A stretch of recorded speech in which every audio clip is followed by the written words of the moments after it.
Turn on the TV, scroll through your social media. Good grief, the world just does not seem right, and it's pretty easy to get bogged down with everything that's going on. So, some days it takes a positive attitude and a strong faith, and that's part of the message that our next guest promotes in his children's books. I'd like to introduce to you, this is author Al Claycomb of Dover. How are you, sir? I'm doing fine. It's good to have you this afternoon. Thanks so much. Well, thank you for having me. Now, I understand you're a veteran. I am. So right off the bat, thank you for your service. Well, thank you. We appreciate that very much. Thank you. So, your intention here, if I understand correctly, and correct me if I'm wrong, you're all about uplifting parents and grandparents. Yes, and the children. I mean, some of these are, for older children as well, a little bit, pre-adolescent.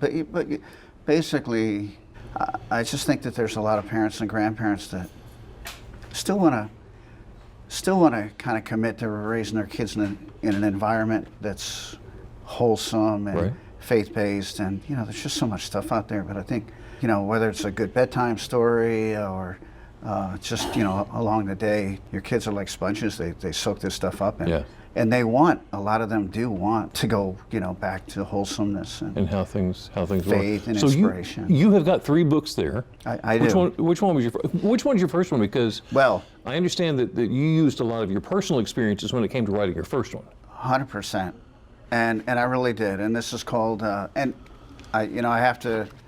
That's kind of a showstopper because a lot of people see the title and they're like, this guy's off his rocker. But it was based on kind of 2 things. My youngest daughter developed a condition when she was 7 years old, kind of out of the blue, and kind of what she went through. She picked herself up, but really kind of withdrew a little bit and used a lot of a silliness and imagination to get through it. And thank God she's better now. The cute knows now the story of Brenda.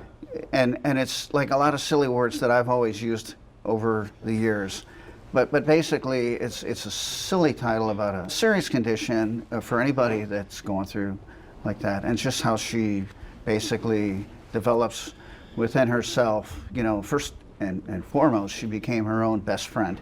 And she just used a lot of imagination, and that's where the silly title and the silly words come from. But basically, she's really on the ball. She's a very witty young girl, maybe a little bit of rejection, which in her case was not the case. But so there are kids, there are parents, there are families that will relate to this. Absolutely, yes, absolutely. So tell me about your other books. What else do you have? Well, second book based on the title came first. It was an acquaintance of the family.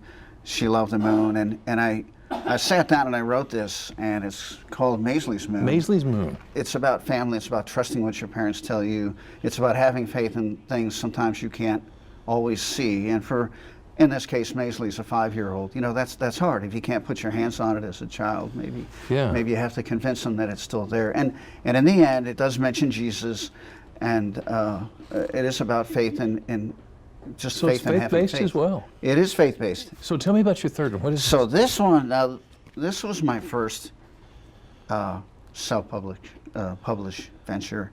So this is everyone's big black spider struggle, and a young lad who goes and sees his grandma every summer, spends some time with her, and their bond is very strong. But he always craves and wished, I guess, that he could have been closer to Grandpa. Grandpa was always doing things, busy, and they did spend some time, but now he's gone.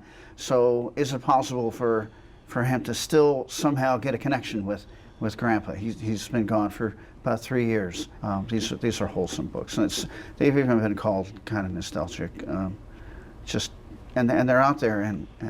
So how can tell me real quick? I'm out of time, but how can we get them? They're on all, the major Amazons and Walmart, and you can go to RB Convenience in Rehoboth Beach. You can get a hold of me, Facebook, Author Al. All I use this for is authoring. I will sign it and a little message and get it to you. A. Joseph Claycomb. Yes. Thank you so much for talking to us today and telling us about these wonderful books. Oh, thank you for having me. We appreciate that very much. Thank you.